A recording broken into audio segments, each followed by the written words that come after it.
Kaya pa bang talunin ng Amerika ang mga kalaban nito ngayon? 47 taon nang nakikipagdigma ang Iran sa Estados Unidos, tinatakot ang kanluran at mga kalapit bansa gamit ang mga misil ng pananakot at proyekto ng sandatang nuklear. May nagsasabi na kahit pinakamakapangyarihang bansa, walang magawa laban dito at mga teroristang grupong tau-tauhan nito dahil hindi kayanin ng mga Amerikano ang taas ng presyo ng langis o kahit konting nasasawi.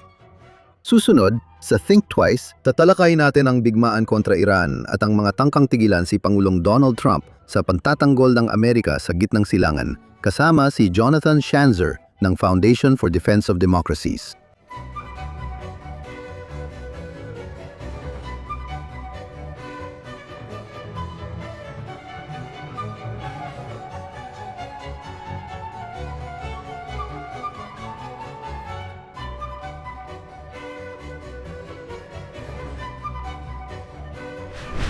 Kamusta? Welcome sa Think Twice. Tatlong tanong ang kinakaharap ng Estados Unidos habang iniisip nito ang patuloy na pagtanggi ng Iran na isuko ang kanilang programang nuclear. Kasama rin ang mga misil nito at suporta ng Estado sa terorismo. Isa ay kung itutuloy ni Pangulong Donald Trump ang laban sa Iran kahit may political at diplomatic na gastos ng kampanyang sinimulan niya kasama ang Israel noong Pebrero 28. Isa pa, kung naniniwala siyang makakamit ng diplomasya ang kanyang layunin sa gitnang silangan o kung naiintindihan niya yon, ang mga suwail na puwersa tulad ng Islamistang rehimen sa Tehran at mga teroristang grupong tau-tauhan nito ay hindi titigil sa kanilang digmaan laban sa kanluran, Estados Unidos at Israel. At hindi sila maaring mahikayat o mabili para tumigil dito. At ang pangatlo ay kung posible bang magtagumpay ang Estados Unidos sa ganitong labanan-laban sa isang kalaban. Maaring gumamit sila ng asymmetric warfare para magdulot ng mas malaking pinsala sa Estados Unidos. Kahit ano pang pinsalang natamo nila. Upang sagutin ang mga tanong at suriin ang sitwasyon sa gitnang silangan, makakasama natin muli ang Executive Director ng isang mahalagang sanggunian tungkol dito at iba pang issue.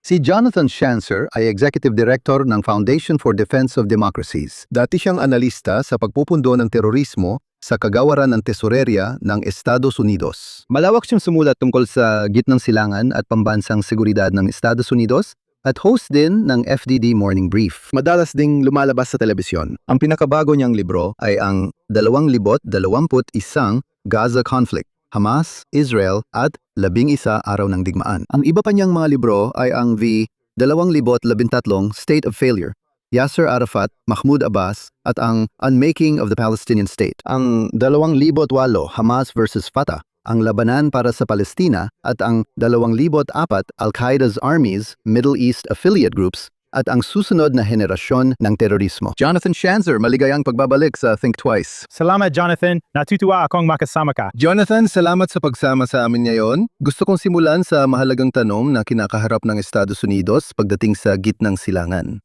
Ang mga pampolitika at diplomatiko bang gastos ng pakikidigma laban sa isang tunay na kaaway ng Amerika na halos kalahating siglo nang nakikipagdigma dito, na tinutukoy ay Iran. Sobrang taas para kahit si Pangulong Donald Trump ay magtangkang ipagpatuloy ang pagtalo sa kanila.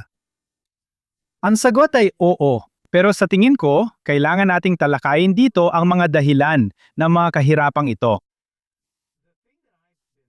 Ang pinaka napansin ko nitong mga nakaraang buwan ay ang mga limitasyon na kinaharap ng Estados Unidos sa paglaban sa rehimeng ito. Mula sa isang purong pananaw militar. Ang ibig kong sabihin dyan ay ang kaayusang pandaigdig na pinamumunuan ng Estados Unidos, ang rules-based international order na nilikha natin pagkatapos ng ikalawang digmaang pandaigdig upang subukang maiwasan ang mga mapaminsalang digmaan sa hinaharap. Mukhang ang mga patakarang ito ay naglilimita sa kilos ng Estados Unidos at hindi ko iniisip na ito ay simpleng resulta lang ng digmaang ito. Kung babalikan mo lahat ng digmaan natin mula ikalawang digmaang pandaigdig, wala sa mga iyon ang tunay na nagbunga ng isang ganap na panalo. Wala pa tayong nakitang bansa na sumuko sa Estados Unidos mula nung sumuko ang mga Hapones nung ikalawang digmaang pandaigdig. Sa madaling salita, ang ginagawa natin ay nakikipaglaban tayo sa mas mahihinang bansa hanggang tabla dahil hindi natin kayang magbigay ng mas matinding parusa at pilitin silang sumuko. Ang patakaran natin ang nagdala sa ganitong sitwasyon.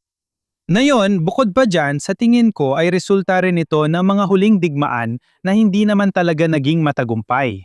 Iniisip natin ang tungkol sa Iraq o Afghanistan at ang mga takot natin tungkol sa pagpapalit ng rehimen. Naging controversial na termino na yan dito sa Washington. Hindi natin dapat gawin yon, di ba? Kaya kapag napag-uusapan ng pagpapatalsik sa rehimeng ito, maririnig mo ang mga sigaw ng pantutol mula sa kaliwa at kanan, mga isolationist sa magkabilang panig ng politika. Bahagi niyan, siyempre, ay ang epekto ng digmaan sa Iraq.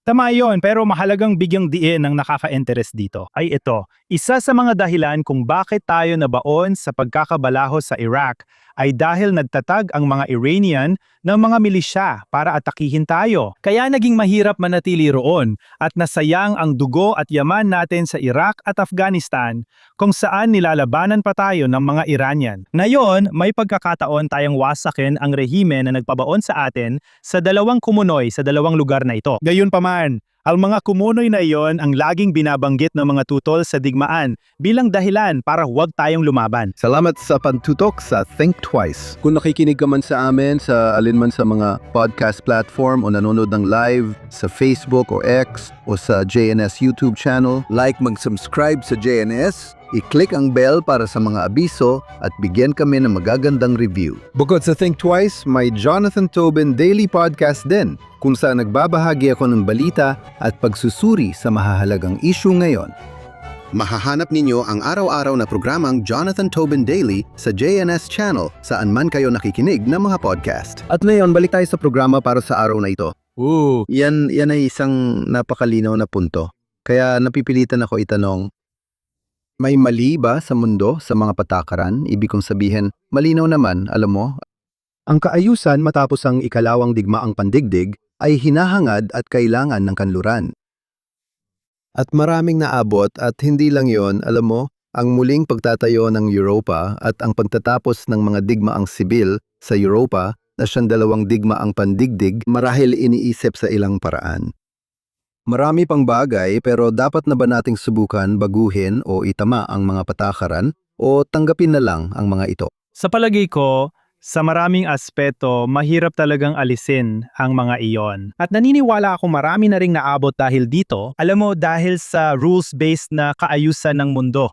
Ibig ko sabihin, kung iisipin mo ang tinatawag nating American Century, pati yaman, kasaganaan, edukasyon, kalusugan, at seguridad sa pagkain, lahat ng mga bagay na sa tingin ko ay naidulot ng panahong ito, ako, nahihirapan akong makahanap ng halimbawa sa kasaysayan na may isang bansang napakaraming nagawa para suportahan ang buong mundo.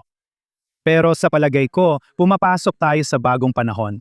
Sa tingin ko, lahat tayo ay aamin dito. Ang nakaraang 6 na taon ay puno ng matinding kaguluhan, lalo na mula sa COVID. Hanggang sa pagsalakay ng Russia sa Ukraine, hanggang Oktubre, 7, hanggang sa 2 digmaang may kinalaman sa Iran, at ngayon, ang pagdating ng AI na nagbabantang baguhin ang lahat. Sa tingin ko, ito ay nagbabangon ng tanong kung dapat ba nating muling suriin. Ngayon, pag tinitingnan ko ang Europa, halimbawa, tinitingnan ko ang Alemanya na hiniling nating huwag makipaglaban. Pati na rin sa Pranses at iba pang bansa sa Europa. Sa palagay ko, inaasahan nilang tayo ang magdadala ng bigat, pero hindi na ganoon ngayon. Kaya pinag-uusapan na natin ang pagbabago sa kaayusan ng mundong, tayo mismo ang lumika sa ilang aspeto. Sa ngayon, iniisip ko na talaga ang mga patakaran ng digmaan. At dito, sa palagay ko, alam mo, naisip ko na magiging napaka-controversial ito. Alam mo, tinitingnan natin ang Estados Unidos na nahihirapan dahil ayaw nating magpadala ng sundalo sa Iran o ilagay ang ating mga tropa sa kumunoy doon. Pero wala tayong mga sandata para sirain ang mga lungsod ng misil na pinalawak ng Iran. Pickaxe Mountain na maaring maging susunod na malaking nuclear site. Hindi ito kayang tamaan ng mga tradisyonal na sandata. Kaya ba ang natitira na lang nating opsyon ay ang umatras o maghulog ng isang tactical na bombang nuklear? Mukhang may problema tayo dito, di ba? Kahit nakatali ang kamay natin, tayo pa rin ang may kapangyarihan at katarungan. Pero hindi pa rin natin magawa ang dapat na aksyon para manalo ayon sa ating sariling patakaran. Baka oras na para baguhin ang mga yon. Sa tingin ko rin, sa ngayon hindi pa natin alam kung anong susunod na gagawin ni Pangulong Trump. Hindi rin ako sigurado kung alam niya. Pero sa tingin ko, kasing halaga ng tanong na ito ay kung talagang naniniwala siya doon. Ang Iran at mga teroristang proxy nito sa Lebanon at Gaza ay maaring mahikayat o mabili ayon sa paniniwala ng administrasyon ni na Obama at Biden pati ng ilang opisyal gaya ng sugunyang si Seb Witkoff. Maaring sumang-ayon sina tagapayo at manugang nga si Jared Kushner at pangalawang Pangulo J.D. Vance sa paraan ni na Obama at Biden. O gaya ng mas makatuwiran niyang sinabi sa ilang pagkakataon na ang paniniwalang ito ay lubos na katsang-isip. Ano bang nangyayari dyan? Sa tingin ko, hayaan mong simulan ko muna sa pagsasabi na, sa tingin ko, ang mga ideolohiya ng Iran at ng mga proxy nito, ng rehimeng ito at ng mga proxy nito, ay bahagi rin ng parehong buhol na sinusubukan nating kalasin, lalo na pagdating sa rules-based world order. Kapag nakikitumo ka sa mga bansang o teroristang grupong nais maging martir, walang talo sa makatwirang antas. Kahit masira ang militar, patuloy pa rin ang laban. Sa mga nagdaang taon, nakita natin ang katatagan at pagtangging sumuko. Maring kahanga-hanga para sa iba, pero hindi ito magdadala ng kapayapaan sa reyon kapag natalo ka. Alam mo, sa tingin ko, ang inaasahan ay aminin mo yon. Hindi yan ang nangyayari sa mga jihadist na ito. At nananatili itong malaking problema. Sa tingin ko, ang pagsubok na kumbinsihin ang mga Iranian na sumuko ay parang isang katang-isip lang. Hindi talaga ito practical. Pwede pa rin silang matalo. Sa tingin ko, pwede silang wasakin. Pwede pa silang humina sa pamamagitan ng lakas militar. Kasama ng diplomatikong isolasyon, digmaang pang-ekonomiya at iba pang mga taktika. Ibig ko sabihin, hindi pa talaga tayo nakikilahok sa mga digmaang psikolohikal o pang-impormasyon na sa tingin ko ay isinagawa nila laban sa atin. Palagi ko malaking problema rin yon para sa atin. At bahagi ng rules-based na kaayusan ng mundo na patuloy tayong pinipigilan. Tungkol naman sa mga tanong ukol kina Hezbollah at Hamas, pinagmamasdan ko ang proseso sa parehong mga teritoryo, sa Gaza at sa Lebanon, kung saan mayroong pampulitikang presyon na pinapalakas ng Estados Unidos. Ngunit pati na rin ang mga multilateral na institusyon, digma ng P at lupon ng kapayapaan. At kung titingnan mo ang US at Israel na nakikipagtulungan sa Lebanon, makikita mong posibleng may diplomatikong solusyon. Pero hindi ako tataya roon. Sa tingin ko, talo ang tataya dahil alam nating handang lumaban hanggang dulo ang mga teroristang organisasyon. Pero pareho silang nasangkot na yon sa ilang mga kawili-wiling prosesong diplomatiko na maaring humantong sa kanilang pagbagsak. At isa yun na, bahagya rin nilang sinangayunan. Kawili-wiling panuorin yon. Gusto kong magtatanong ako mamaya ng paisa-isa tungkol sa Hamas at Hezbollah, pero babalikan natin yan. Hayaan mong palalimin ko pa ang bagay na napag-usapan na natin. Nasa sentro ng mga tanong na ito ang paniniwala ng karamihan sa mga gumagawa ng patakarang panlabas na hindi kayang talunin ng Estados Unidos ang Iran sa hindi pantay na labanan. Sabi nila, at tingin ko may punto, mas kaya ng Iran palalain ang labanan at saktan ang Estados Unidos at mga kaalyado nito kaysa sa pinsalang matatanggap nila. Sa palagay ko, ang tanong ay, talaga bang tama sila ron? Sa tingin ko, bahagi yon ng kapasyahan at ng mga puwersang pampulitika na parang itinutulak tayong parang nasa panahon ng digmaan. Pinipilit si Trump na itigil ang digmaan. Pero sa huli, isang kawili-wiling tanong yon. Maliban na lang kung may magbago sa mga patakaran na alam mo kayang pigilan ng Iran ang Estados Unidos ng walang hanggan at maghintay na lang ng pampulitikang presyon para mapatalsik kung sino man ang nasa kapangyarihan, sa kasong ito si Pangulong Trump, at pilitin silang sumuko.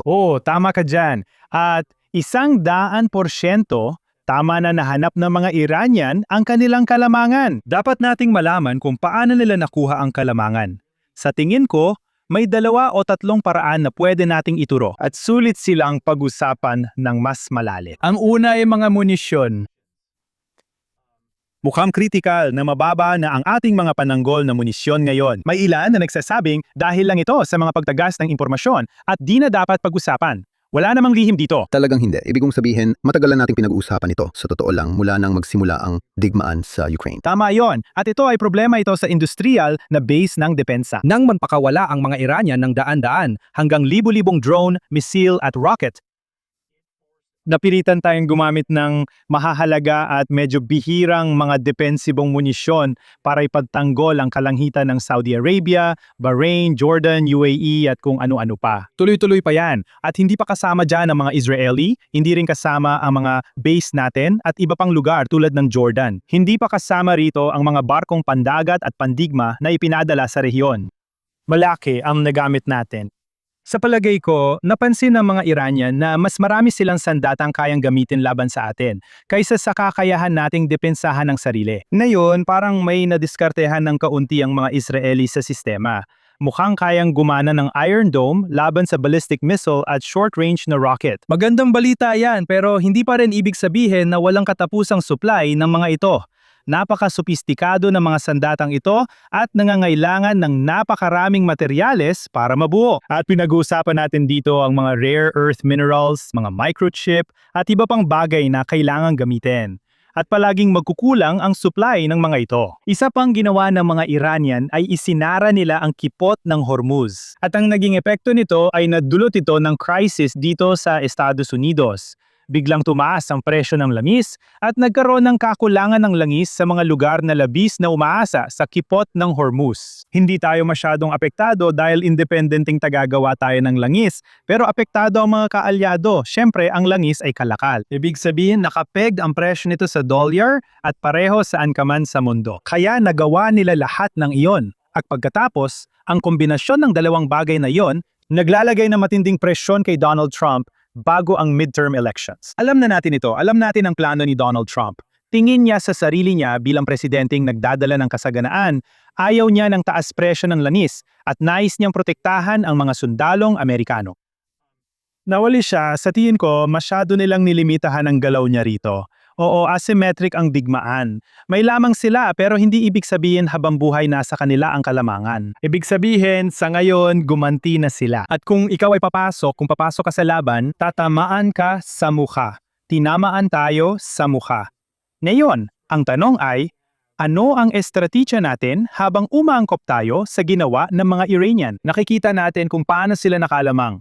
Kaya ba nating agad mag-adjust? Kunin ang kalamangan at ipakita muli ang ating lakas. Malaking tanong ito. Sa tingin ko, nakasalalay ito sa mga opisyal ng Pentagon at sa kanilang plano, lalo na kung paano natin masusurpresa ang rehimen. Superpower pa rin tayo. Gusto kong makita tayong kumikilos bilang isang superpower. Oo, tingnan natin. Ibig ko sabihin at malinaw na marami talagang debat tungkol kay Trump. Sinasabi ng mga loyalista ni Trump na huwag kang maniwala sa mga palatandaan na sumusuko na siya o maghintay ka raw pagkatapos ng midterms. Kampante ka ba tungkol dyan? O alam mo kasi sa iba't ibang pagkakataon parang talagang mukhang sina Witkoff, Kushner at Vance ang nakakalamang sa loob ng administrasyon. Sa tingin ko, at alam mo parang si Marco Rubio ay nag-iisa ngayon bilang mas agresibong senior official sa administrasyong ito. Mas bagay siguro ang salitang makatwiran kaysa agresibo. Sa palagay ko, pareho lang naman yun. Pero alam mo, oo. Pero ako, alam mo, sa tingin ko, kailangan ng presidente ng ibang estratehiya. At masasabi ko sa iyo na, alam mo, palagi siyang bumabalik sa ideya ng tigil putukan. Isang uri ng patas na kasunduan sa Islamic Republic na magpapabuti ulit ng sitwasyon sa Strait of Hormuz at sa paligid ng rehiyon. Hindi ko akalaing interesado ang rehimen doon. Palpak para sa akin ang estratehiyang ito. Bakit naman sila magiging interesado? Tama. Ibig ko sabihin, una, galit sila sa atin dahil pinatigil natin ang kanilang nuclear program at napatay ang marami sa kanilang matataas na opisyal at marami sa kanilang kakayahang militar.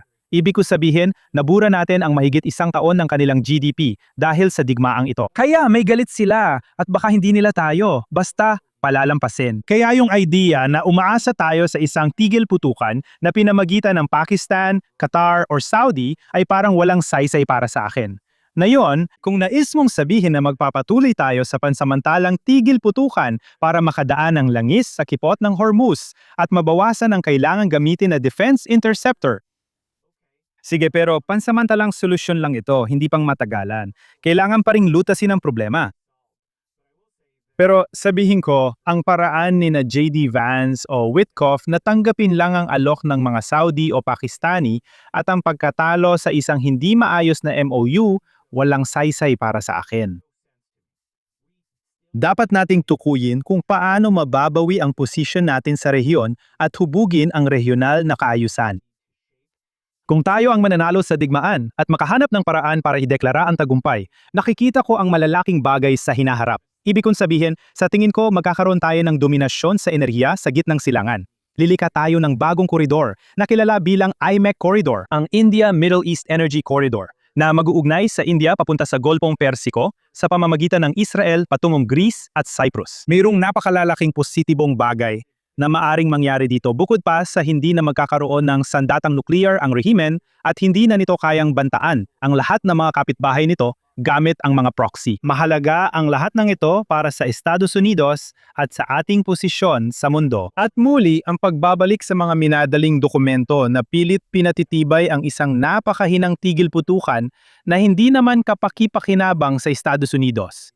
Hindi ito ang tamang paraan. Kailangan nating mag-isip ng tatamaan. Kung ito man ay pangunahing leader, kagamitan ng militar o iba pa, dapat tayong magbigay ng matinding dagok sa rehimen. Ang tanging paraan para malampasan ito ay pagdaanan ito. Oo, sang-ayon ako. At ang ideya na ang pagkatalo, kahit pansamantala lang, ay isang magandang estratehiyang pampulitika para kay Trump at sa mga Republikano para manalo sa midterms ay kabaliwan. Alam mo, Sa palagay ko, mas hindi popular ang digmaang natatalo kesa sa isang hindi popular na digmaang nagpapatuloy pa. Ngayon, tignan natin ang laban ng Israel at Hezbollah sa Lebanon na sinubukang iugnay ng Iran sa kasunduang may kinalaman sa kipot ng Hormuz o issue ng nuklear. Sa tingin mo ba may pag-asa na ang gobyerno ng Lebanon ay talagang kayang paalisin o disarmahan ang grupong proxy ng Iran?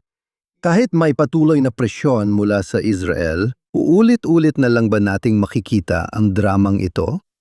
Alam mo, medyo mas positibo ako tungkol sa kasalukuyang prosesong pampolitika na ito. At kailangan ko sabihin, sinasabi ko yan ng may kaanting pag-aalinlangan dahil nakita na natin ang ganitong pangyayari dati, di ba? At alam natin kung paano ito nagtatapos. Alam mo yon, parang paulit-ulit lang tayong pinapaasa at binibigo.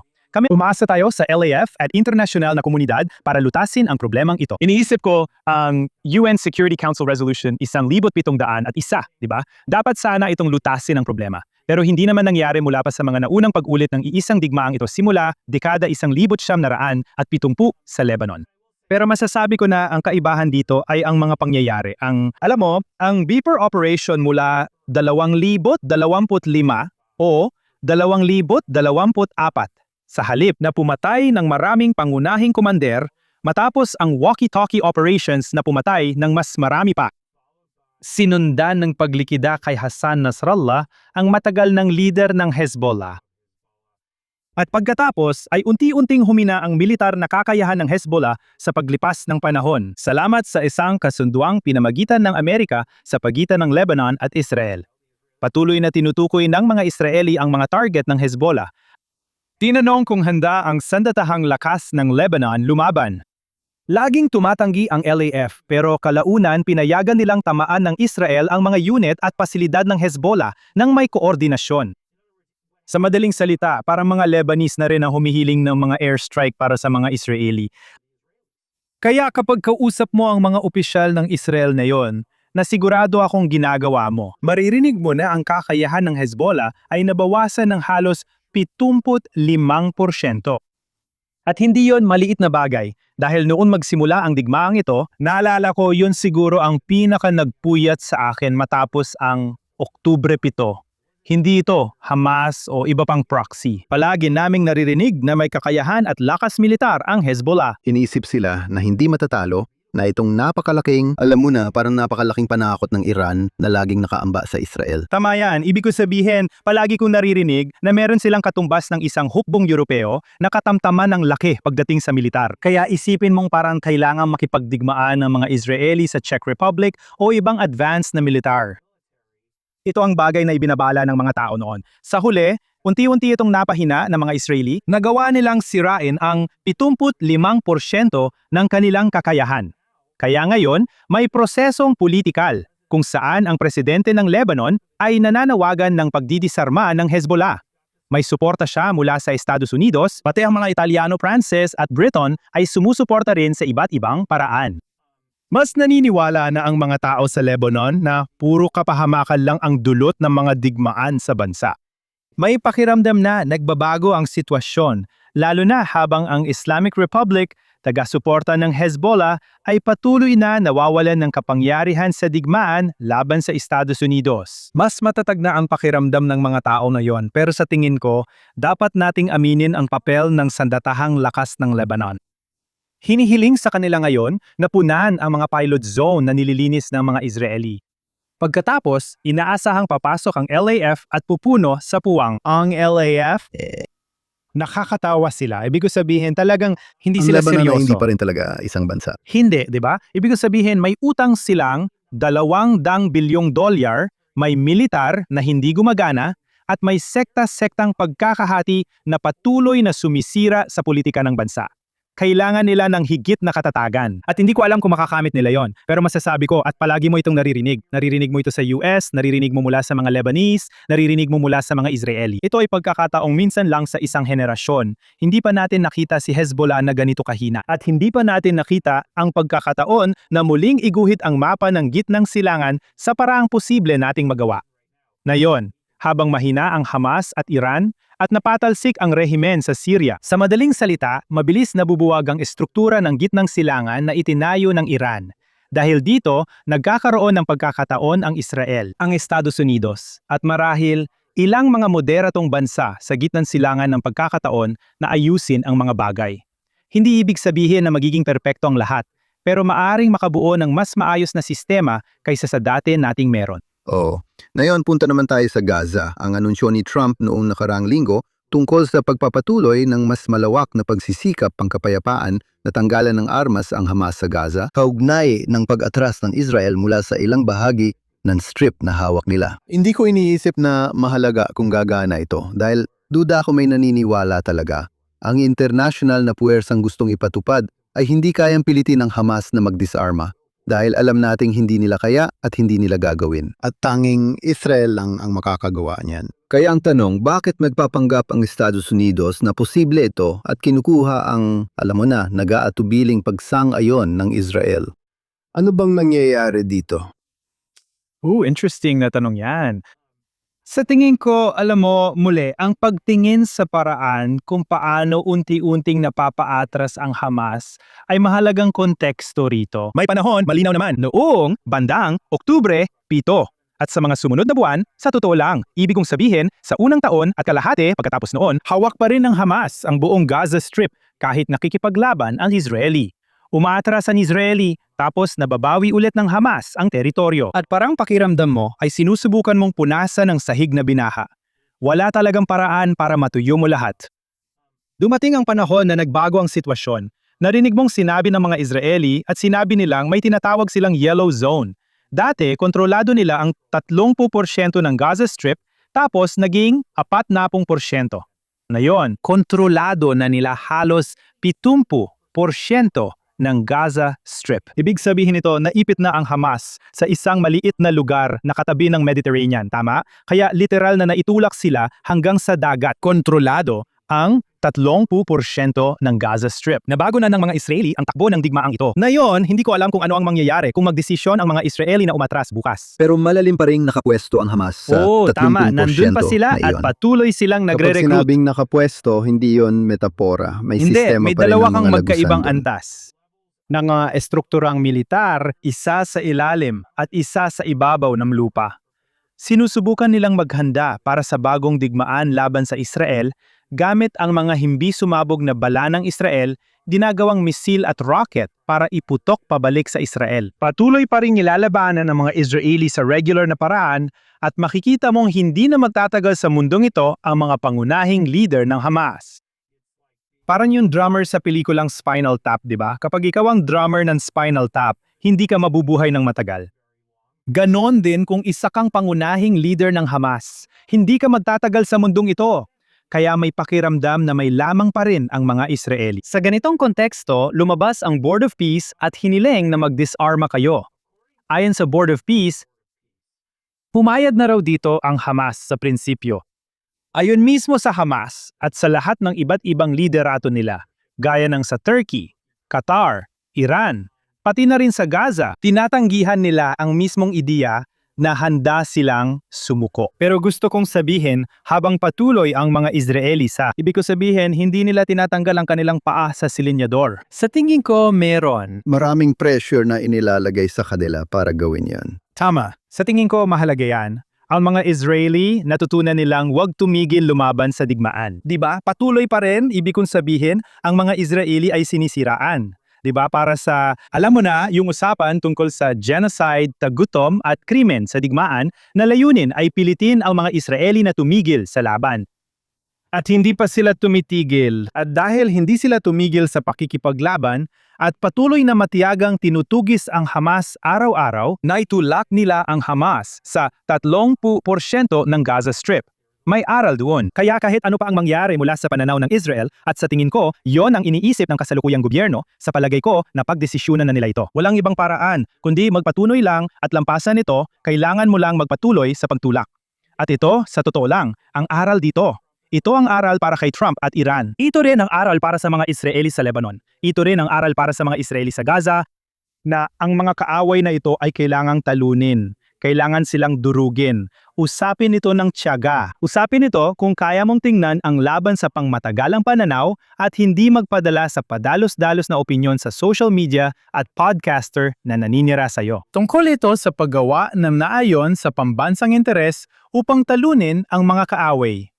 Sa tingin ko, iyan ang aral para sa lahat dito at maaring ganun din sa mga Saudi na naririnig natin baka kailangan ng makipagsagupaan sa Houthi sa Yemen. Pareho lang, 'di ba? Sumuko sila noon nang itigil ang digmaan laban sa mga Houthi matapos alisin ng Estados Unidos ang suporta. Masasabi mong madalas ding napipilitang huminto sa labanan ng mga Israeli laban man sa Hamas o Hezbollah dahil sa pandigdigang presyon at presyon mula sa media. Iyan ang mga bagay na kailangan mong baliwalain sa panahon na yon.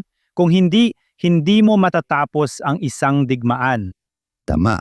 Ngayon, habang tinitingnan natin ang paligid ng rehiyon, isa sa mga pangunahing personalidad na tila nagkaroon ng tiwala ni Trump ay si Pangulong Erdogan ng Turkey.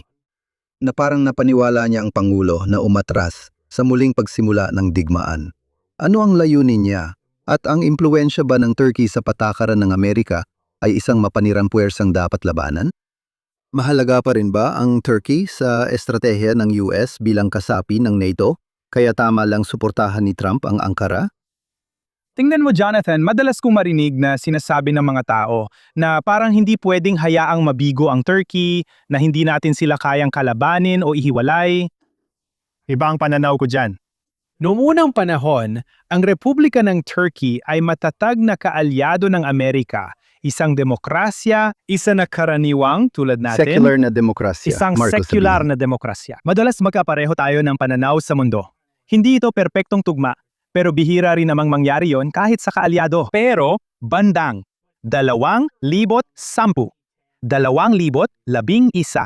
talagang nakita natin ang pagbabago sa pamahalaan ni Erdogan. Ngayon, dapat lang banggitin dito na nasa kapangyarihan siya mula pa noong 2002. Kaya itong taong ito, diktador na siya ngayon, isang diktador habang buhay sa Turkey. Kaya winasak na ang demokrasya, lubos niyang sinira ang media, hudikatura at hukbong sandatahan. Ibig kong sabihin, lahat ng mahahalagang institusyon na dating bumubuo sa demokrasya ng Turkey ay wala na. At bukod pa dyan, ang mga Turko ay naging pangunahing taga-suporta ng Hamas, mga tagapagtangkilik ng Hamas. Lahat ng negosyo ng Hamas ay dumadaan sa Istanbul. Hindi ako o ang FDD ang nagpatunay nito. kundi ang New York Times. Alam mo, sa isang ulat na lumabas pagkatapos ng digmaan noong Oktubre 7.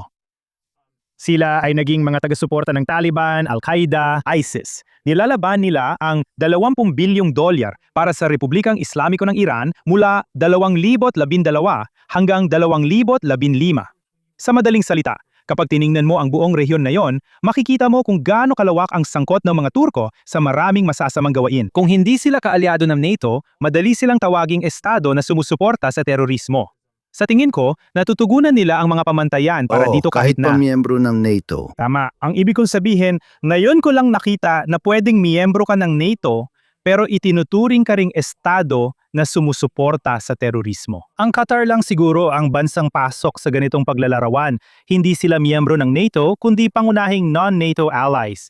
Kahit ganon, halata kung ano ang nangyayari rito. Ang mga ito sa kung anong paraan ay nagagawang maging parehong pasimuno ng sunog at bumbero. Parehong ang mga taga-Qatar at mga Turko. At nagkataon na magkaalyado pa sila. Magkaalyado sila sa layuning magkaroon ng Middle East na pinamumunuan ng Muslim Brotherhood at nais nilang ipatupad ang pananaw nilang Islamista. Ngayon, ang tanong ay, bakit meron pa rin silang impluensya sa administrasyon ni Trump? At heto. Iyan ang aking tanong. Hindi ko maipaliwanag maliban sa sabihin na ang mga Turko ang pangalawang pinakamalaking hukbo sa NATO. At alam mo, patuloy silang nakikipag-ugnayan sa Estados Unidos sa iba't ibang bagay na maari nating tawaging mga magkakaparehong interes. Pero di sila dapat pagkatiwalaan. Hindi sila kapaki-pakinabang na kaalyado, lalo kung pinalalala nila ang digmaan at ginagatuman pa. Yun ang ibig kong sabihin. Kamakailan, may mga opisyal ng Hamas na nakipagkita sa matataas na opisyal ng Turkey sa Ankara at hindi ito para kumbinsihin silang sumuko. Tungkol ito sa plano ninyong mabawi ang Gaza Strip at pahinain ang mga Israeli at alyansang pinangungunahan ng Amerika sa gitnang silangan. Ito ang usapan nila rito. At gayunpaman, nakakahanap pa rin ng oras si Donald Trump para kausapin si Erdogan. Nakakatuwa kasi si Erdogan halos di marunong mag-Ingles. Sigurado akong di niya kaya bumuo ng 5 o 6 na salitang Ingles nang walang tulong. Kaya di ko alam ang itsura ng relasyon nila. Naging matalik siyang kaibigan ng ilang Amerikanong presidente sa iba't ibang panahon. Dumaan din si Obama sa panahong naging malapit siya kay Erdogan. Mas naiintindihan ko yon. Pero pagkatapos ay lahat ng yon, nawasak dahil sa mga protesta sa Gezi Park noong 2016. Ipinakita ni Erdogan na siga siya, marahas na sinupil ang mga mapayapang nagpoprotesta. Parang sumuko si Obama at nagsabing, ayoko na, hindi ko na kaya makipagtulungan sa kanya. Nagtataka ako, kailan kaya mararating ni Trump ang sukdulang iyon? At kailangan kong sabihin, ang pinaka nakakabahala sa akin ngayon ay ang US Ambassador sa Turkey, si Tom Barak, na parang siya pa ang nagtutulak ng agenda ng Turkey. At ginagawa niya ito, sa tingin ko, madalas isinasakripisyo ang interes ng Amerika. Mukhang ayos lang ito kay Trump na yon. Maraming naging maayos sa foreign policy niya sa gitnang silangan, pero may ilang medyo alanganin din. Ito na siguro ang pinakaalanganin sa mga pulisyang iyon. Ano ang nasa likod niyan? Ano ang dahilan ng ating ambassador? May sarili ba siyang interes? Bakit alam mo? Anong meron sa kanya? At alam mo, ano ba talagang transaksyon? Alam mo, kasi ang Pangulong ito ay isang transactional na leader at hindi masama yon. Transactional din ang mundo. Pero ano ba talaga ang leverage ng Turkey sa Estados Unidos kaya nila nagagawa ito bukod sa pagiging miyembro nila ng NATO? Pero hindi naman ito ang Pangulo na masyadong nagmamalasakit sa NATO. At sa katunayan, masasabi ko na ang presensya ng Turkey sa NATO ay isang magandang argumento laban sa NATO. Sasabihin ko talaga yan sa dami ng usapan sa kulang na paggastos ng mga kaalyado natin sa Europa. Kailangan kong sabihin sa iyo, ang partisipasyon ng Turkey sa NATO marahil ang pinakamalaking problema sa loob ng alyansa. Anachronism ito, may say-say nun sa Cold War pero wala na yon. Tama yun, kahit naging kapakipakinabang ang mga Turko sa mga Ukranyano, nadlilinis sila ng tera para sa mga oligarkang Ruso. Sila ang nagsimula at nag-apula ng sunog, pero ayos lang sa atin. Tingnan mo, marahil ang pinakamatinding nakita natin mula sa Turkey ay ang pagbili nila ng sistemang S-4 na ilang taon na ang nakalipas. Ito ang sistemang pandepensa na gawa ng Russia. Dahil dito, napasama ang Turkey sa listahan ng mga bansang ipinagbawal na makakuha ng F-35. Hinarangan namin sila mula sa programang F-35 dahil dito. Hindi pa rin nila inaalis ang nasabing sistemang Ruso na 400. Kahit ganon, pinag-uusapan pa rin ng Administrasyong Trump na payagan silang bumalik sa grupo. Wala talagang sasaya to para sa akin at sa tingin ko, tama ka. Ano ba talaga ang transaksyon? Hindi ko alam, pero mukhang alam ni Tom Barak. At sa tingin ko, ito ang klase ng bagay na marahil ay makabubuting tanungin ito ng mga miyembro ng Kongreso. Kung may sino man na pwedeng magsilbing panimbang sa ehekutibo at kay Tom Barak, ang Kongreso yon. Naniniwala ako na may mga kongresistang tunay na nagmamalasakit dito, tulad din na Senador Risch, Lankford at Cotton. Ibig ko sabihin, sa tingin ko merong pangunahing grupo ng mga tao na nagtaas na ng kanilang mga boses tungkol sa posibilidad na mapunta ang F-35 sa Turkey at muling tanggapin sila sa grupo. Dapat magtanong pa ng mas marami ang mga senador na ito at taus-puso akong umaasa na gagawin nila iyon. Oo. Ngayon, tungkol sa Turkey at Qatar, paano nila naapektuhan ang mga susunod na hakbang sa Syria na nabanggit na natin, na binanggit mo ang pagbagsak ng Assad regime at ang pumalit dito? Paano mo nakikita ang bagong Islamistang rehimen na nagwagi sa digmaang sibil at iniisip ni Trump bilang posibleng daungan ng kanluran? Kalokohan ba yon o sinusubukan lang niya, alam mo na, parang sinusubukan lang kung anong magiging reaksyon? Tingnan mo, kalokohan yon at sinusubukan lang niya kung ano ang magiging reaksyon. At sa tingin ko, masasabi mong ito ay isang panganib na sulit suungin. Ang kaguluhan sa Syria ay naging pabigat sa buong reyon at banta ito sa Europa pagdating sa migrasyon. Banta rin ito sa mga Israeli dahil sa mga aktibidad ng mga jihadist na suportado ng Iran. Ang kaguluhan, ramdam mo ang pagyanig nito sa buong reyon. Kaya kahit pa unti-unting bumangon ang rehiyon mula sa Arab Spring, nakikita mo pa rin ang epekto nito sa mga lugar gaya ng Libya na mas malayo sa mga lugar kung saan nakatuon ang ating pangunahing mga interes. Pagkatapos sa mga lugar gaya ng Syria at Yemen na mas malapit sa ating mga pangunahing interes. Alam mo, naalala ko nung dumaan ang mga Syrian sa bayan pagkatapos bumagsak si Assad, humihingi sila ng buong pag-alis ng mga parusa. At alam mo, nagkaroon kami ng mga pag-uusap sa kanila at tinatanong nila kung susuportahan namin sa FDD ang ganoong bagay. At ang sagot ko ay talagang hindi. Kailangan nating makita kung ano ang gagawin ng dating leader ng Al-Qaeda, si Muhammad al-Jola o Jolani, na ngayon ay tinatawag na Ahmed al-Shara. Pero ito ay isang tao na hindi dapat pagkatiwalaan. Ito ay isang lalaki na malinaw na may dugo sa kanyang mga kamay sa loob ng maraming taon. Isang kasabwat, hindi lang ng Al-Qaeda, kundi pati ng Islamic State. Talagang problema ito, di ba? Ngayon, sinasabi niyang siya'y pragmatista, pero hayaan kong sabihin na ang mga Turkong nabanggit natin na taga-suporta ng mga jihadi sa gitnang silangan, ang pangunahing taga-suporta ng rehimeng Syrian. Sila talaga ang may hawak at kontrol sa rehimeng Syrian. At ang mas nakababahala pa para sa akin ay nasasaksihan natin ang isang malakihang pagpapalakas ng militar ng Syria. At sa pakikipag-usap ko sa mga kaibigan sa Israel, malinaw nilang sinabi sa akin na ang militar ng Syria ngayon ang pinakamabilis lumaking militar sa buong mundo. Salamat sa Turkey at Russia. Kung sasabihin mo sa akin na ang ibig sabihin niyan ay katatagan, sinasabi ko sa iyo na wala ka sa tamang pag-iisip, tama. Kama. Maaring naroon ang militar para protektahan ang sarili nila laban sa masasamang elemento sa mapanganib na lugar. Sa bansang may patuloy na digmaang sibil. Alam mo, sabi tapos na pero hindi pa talaga. Hindi pa talaga ito lubos na naresolba. Hindi pa. Alam mo yon, ibig ko sabihin, yung konsolidasyon ng kapangyarihan, ng lehitimong kapangyarihan sa bansa. Sa tingin ko, wala pang desisyon. Bukod pa rito, ang militar mismo ay binubuo ng mga dating jihadist. Tandaan, nangyari ito sa gitna ng digmaang sibil. Ang mga grupo ni Jolani ay jihadist. At ngayon, meron kang isang hukbong jihadi na namumuno sa malawakang pagdami ng mga kagamitang kanduranin na ginawa ng mga Turko. Sila ay may multi-bilyong dolyar na industriya ng depensa at malaking kita dito. Kaya marami talagang dapat ipag-alala mula sa bagong Syria. May isa pa siguro akong masasabi habang tinatalakay natin ang Turko at ang posibleng pag-angat ng kanilang kapangyarihan. Kaya may impluwensya sila sa Syria. May impluwensya rin sila sa Gaza dahil sa koneksyon nila sa Hamas. Meron silang base sa Qatar na mahalaga. Paminsan-minsan ay nakikipaglaban sila sa mga Kurdo sa hilagang Iraq, kaya may presensya rin sila doon. Meron silang mga pribadong kumpanya ng militar na bumubuo ng mga milisya sa Horn of Africa.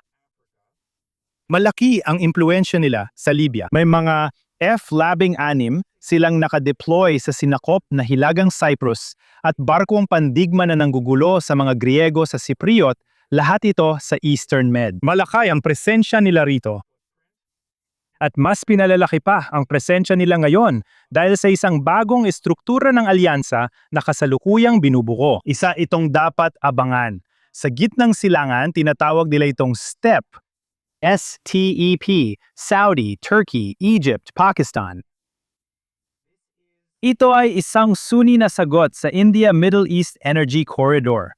Sa madaling salita, yon ay dapat sana o maaaring maging, alam mo, India, UAE, Israel, Greece, at Cyprus, lahat ng ito ay mga kaalyado ng Amerika na medyo walang kinalaman sa mga tunggaliang sektaryan sa gitnang silangan. Ang alyansang STEP ay alyansa ng Turkey, Egypt, at Pakistan. Malakas ang impluensya ng Sunni, ideological, na may layuning muling sakupin ang rehiyon. Pinagmamasdan namin ito ngayon. Kung magtagumpay ang STEP, malaking hakbang pabalik ito mula sa regional na kaayusang pinamumunuan ng US. Talagang ang puwang na iiwan ng Islamic Republic ay mapupunan ng maling mga puwersa, kaya't dapat itong bantayan. Sa tingin ko, wala ito sa radar ng kahit sino. Grabe, ang daming balita ngayon. Ano kaya ang mangyayari sa Iran? Iniisip ko ang ilang hakbang pa lampas doon. At may nakikita akong mga delikadong bagay. Well, dahil dyan gusto kitang tanungin tungkol sa isa pang mahalagang bansa sa gitnang silangan na kilalang kilala mo. At yan ay ang Ehipto. Minsan parang tinulungan pa nito ang Israel laban sa mga grupong Islamista gaya ng Hamas at Muslim Brotherhood na itinuturing ng rehimeng Sisi bilang mabagsik na kaaway. Pero mari ba talagang umasa ang Estados Unidos o Israel sa Cairo sa mga susunod na panahon? Hindi. Sa tingin ko, malinaw ang sagot. Talagang hindi. Hindi, lalo na ngayon. Ibig ko sabihin, may panahon sa tingin ko na nakita natin si Abdel Fattah el-Sisi, ang Pangulo ng Ehipto, bilang matatag na kalaban ng Muslim Brotherhood, anti-Islamist na leader na lubos na kaalyado ng unang administrasyong Trump. Tama? Naalala mo yung sikat na larawan ni na Sisi, MBS at Trump na hawak-hawak yung orb, yung gintong orb sa Saudi Arabia? At may pakiramdam noon na sila ay lumalaban sa mga Islamista. Lumalaban sila sa radikalismo sa rehiyon. At mukhang papunta na tayo sa normalisasyon. Alam mo, mula nang sumiklab ang digmaan noong Oktubre, 7, ang totoong nakita natin ay ang mga Ehipsyo. Sila ang pangunahing may pananagutan sa mga lagusan na nagpasok ng mga delikadong armas sa Gaza. Malamang tumulong din sila sa paglabas-pasok ng mga mandirigma para mag-training sa Iran at Turkey bilang paghahanda sa digmaan. Ayon sa lahat ng ulat, naririnig natin na mas marami silang armas sa Sinai kaysa sa kinakailangan. At ito ay maaari maging banta sa mga Israeli. Ang kanilang mga pahayag laban sa Israel ay talagang masama. Sila ngayon ay nagsasanay kasama ang mga Turko. Katatapos lang nila ng isang military training exercise kasama ang mga Turko. Dati nilang kaaway ang mga Turko na sumusuporta sa Islamist Muslim Brotherhood. Pero ngayon, magkasama na silang nagtatrabaho. Magkasama. Ang mga tao ito ay isang malaking tandang pananong. Ngayon, sasabihin ko, hindi madali para sa Cairo sa panahon na yon. Ang pagsasara ng Red Sea dahil sa mga pag-atake ng Houthi ay nadulot ng matinding epekto sa Suez Canal. Nasaktan sila dahil doon. Sa usaping pinansyal, masakit talaga ito. Patuloy pa rin silang nahihirapan dahil sa kakulangan ng turismo. Ayaw na ng mga tao pumunta sa Ehipto ngayon. Itinuturing ito ng marami na parang bagsak na bansa. At dati, malaking bahagi ng GDP nila ay mula sa turismo. Pero di nila alam kung saang alyansa sila nabibilang. Kasama ba sila sa STEP? Kasama ba sila sa Camp David Accords? Kasama ang Israel? Kasama pa rin ba sila sa alyansa ng Estados Unidos? Mukhang nakikipagtrabaho rin sila sa mga Ruso. Sa tingin ko, tinutukso sila ng mga Chino. Tingnan mo, talagang bagsak ang ekonomiya ng bansang ito. At may isang lalaking namumuno na, sa tingin ko ay kumakapit na lang sa patalim ngayon, sinusubukang alamin kung paano iahon ng Ehipto mula sa pagkakalugmok at maibalik ito sa ayos. Hindi ako sigurado kung siya ang tamang tao para gawin ito. Alam mo, mukhang Delikadong sitwasyon na yon. Natatakot akong mahikayat ang mga Ehipsyano na sumali sa kampo ng matitinding Sunni na nabanggit natin. O kaya ay mapunta sila sa isang hindi nakahanay na posisyon kung saan hindi na sila maasahang kaalyado ng Estados Unidos, lalo na ng Israel. Tama. Ngayon, pag-usapan natin ang isa pang at marahil pinakamahalagang manlalaro, ang Saudi Arabia. Sumangayon ang administrasyon sa isang kasunduan na bigyan sila ng simula ng isang programang nuclear na pagkatapos ay binawi ng Pangulo sa pamamagitan ng pag-uugnay nito sa pagsali nila sa Abraham Accords. Ano bang nangyayari sa Washington at Riyadh? Sa totoo lang, duda talaga ako. Palagi akong nagdududa na kailanman ay formal na kikilalanin ng mga Saudi ang Israel. Kahit nung kasagsagan ng ugnayan ng Israel at ng mga Saudi, alam mo na, palihim lang.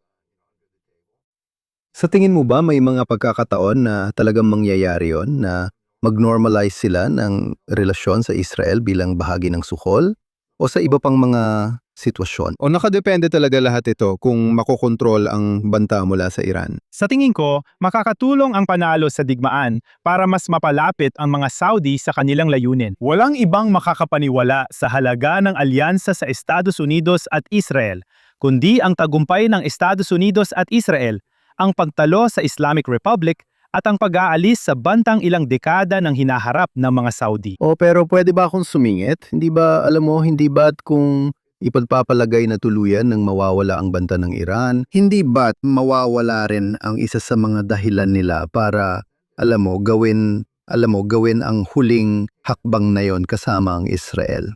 Makatarungan ang punto mo. Dito rin papasok ang tanong, ano ang maibibigay ng normalisasyon sa Saudi Arabia? Sinusubukan nilang makaalis sa pag-asa sa langis. Meron silang tinatawag na Vision 2030.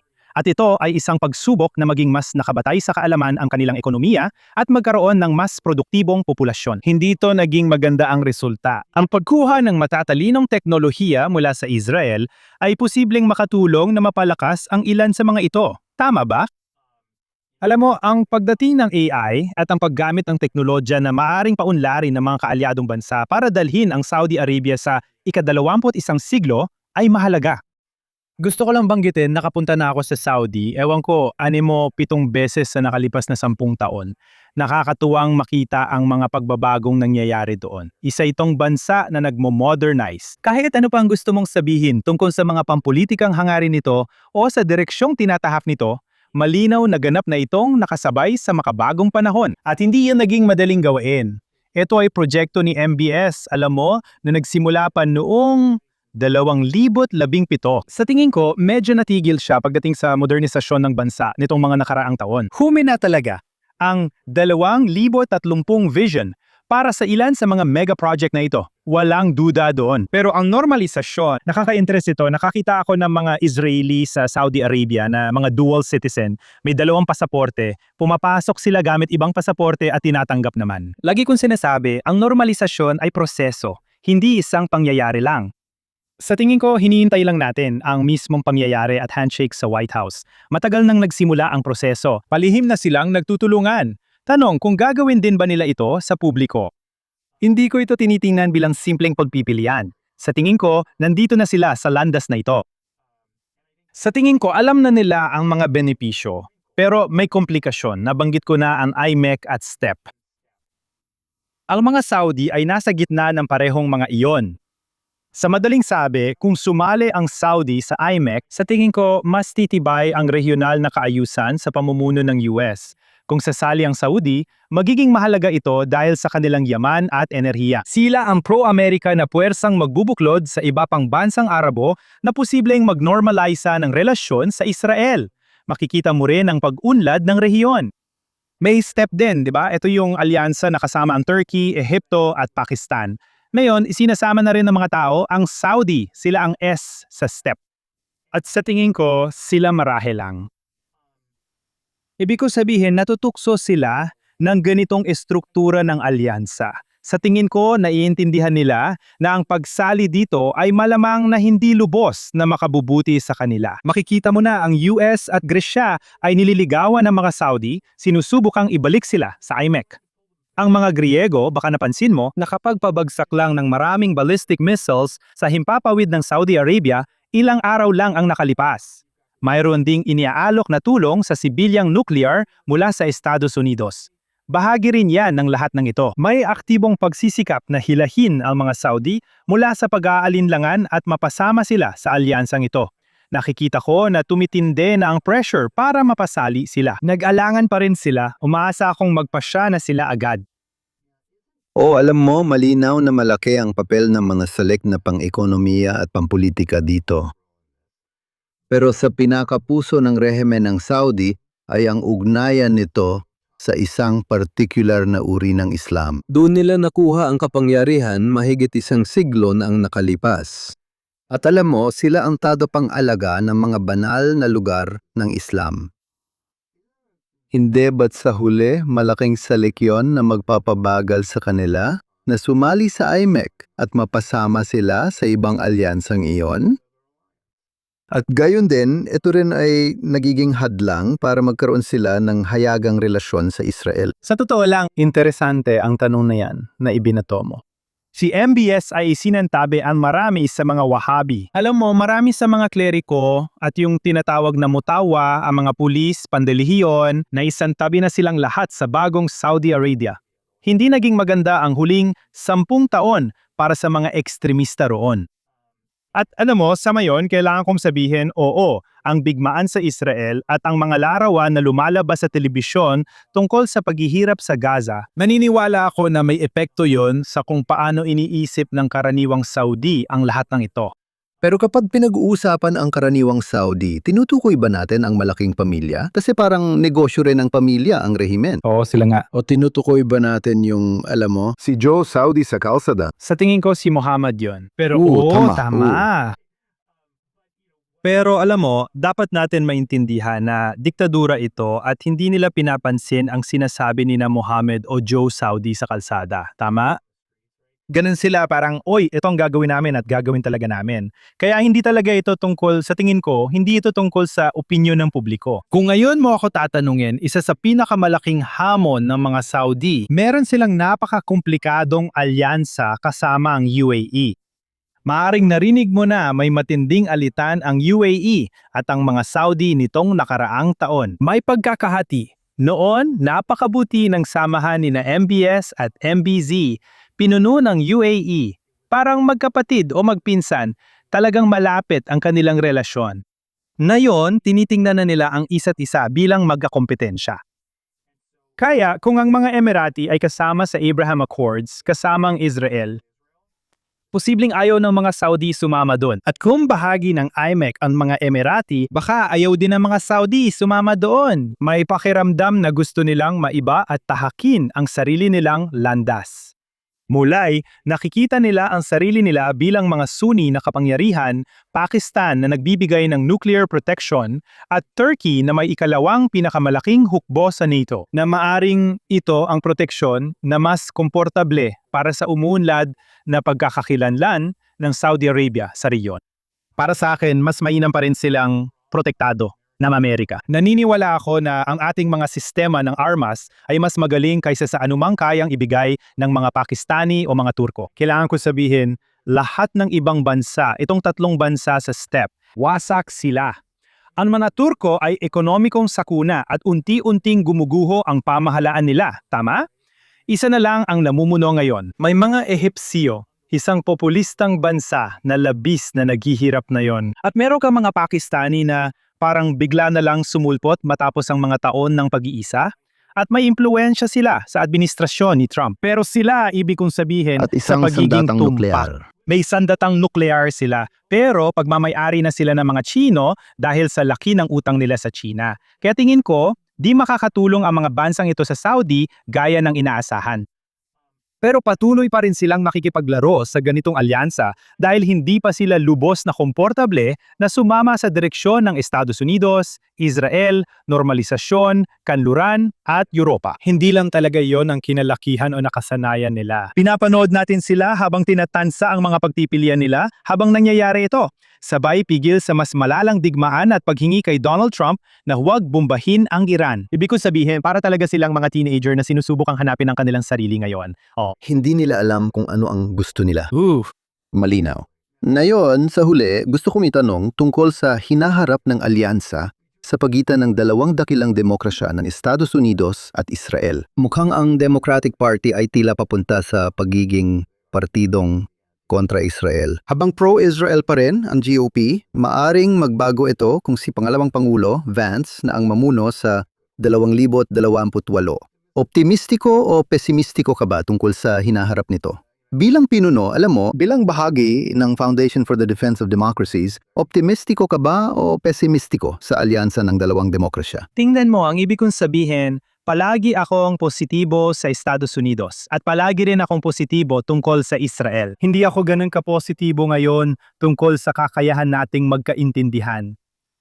Dahil sa mga leader na politikal na nakikita natin sa parehong bansa. Ibig ko sabihin, sa tingin ko ay umabot na tayo sa isang punto ng krisis na kailangan nating kilalanin dito. Ang una ay tiyak na may crisis tayo sa loob ng Democratic Party, ng DSA, ng Squad. Sila ay mga radikal. Ito ay mga taong walang tunay na malasakit sa Estados Unidos. Sa tingin ko, sinusubukan nilang sirain ang ating pamumuhay at ang mga alyansa tulad ng meron tayo sa Israel. Meron kang paksyon ni Tucker Carlson sa Republican Party na masasabi kong hindi rin naman mas mababa ang pagiging radikal at nakakabahala. Hindi ko rin alam kung gaano kalaking bahagi ng Republican Party ang kanilang kinakatawan. Oo, alam mo kasi marami na rin akong nababasa tungkol sa dalawang banta na yan gaya ng alam mo. Minsan nga salitan pa ako kada ibang araw pero ang totoo, yung paksyon ni Tucker Carlson sa Republican Party hindi pa nananalo sa eleksyon, samantalang ang mga radikal na demokratiko ay panalo sa iba't ibang lugar. Bukas na ang Michigan Senate primary kung saan baka sila manalo ng malaki. Si Tucker, alam mo, si Tucker, yung nag-iisang pagsubok sa paksyon ni Tucker sa partido ay nauwi sa pagkatalo ni Tomas Massey. Kaya may pagkakaiba talaga doon. Oo, sa tingin ko, masasabi ko lang na hindi pa sila nananalo. Oh, patas yan. Tiyak na Sigurado mangyayari yun. mangyayari. Israel, may liderato kayo roon. Matagal na itong umiiral. Alam mo, 2 dekada na itong nandyan. Sa tingin ko, marahil 3 beses. Oo. Kaya, alam mo, may pagod at sitwasyon sa magkabilang bansa na nadudulot ng kalituhan at hindi malinaw, pero pinagtatrabahuhan namin. May tiwala ako sa hinaharap. Sige, magandang pagtatapos yan. Jonathan, maraming salamat sa pagsama sa amin ngayon.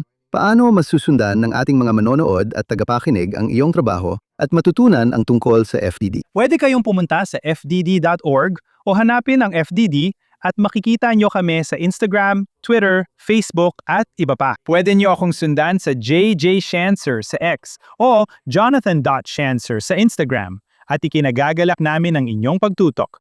Salamat din sa aming mga tagapanood. Huwag kalimutang tutok araw-araw sa Jonathan Taben Daily Edition na mapapakinggan sa inyong podcast platform. At kung nakikinig man kayo sa amin sa alinman sa mga iyon o nanonood ng live sa Facebook o X o sa JNS YouTube channel, paki-like at mag-subscribe sa JNS. I-click ang kampana para sa mga abiso at bigyan kami ng magagandang review. Mangyaring sumulat sa amin sa thinktwice@jns.org at ipaalam sa amin kung saan kayo nakikinig o nanonood ng palabas at kung ano ang inyong opinyon tungkol dito. At tandaan, magbasa at mag-isip para sa sarili.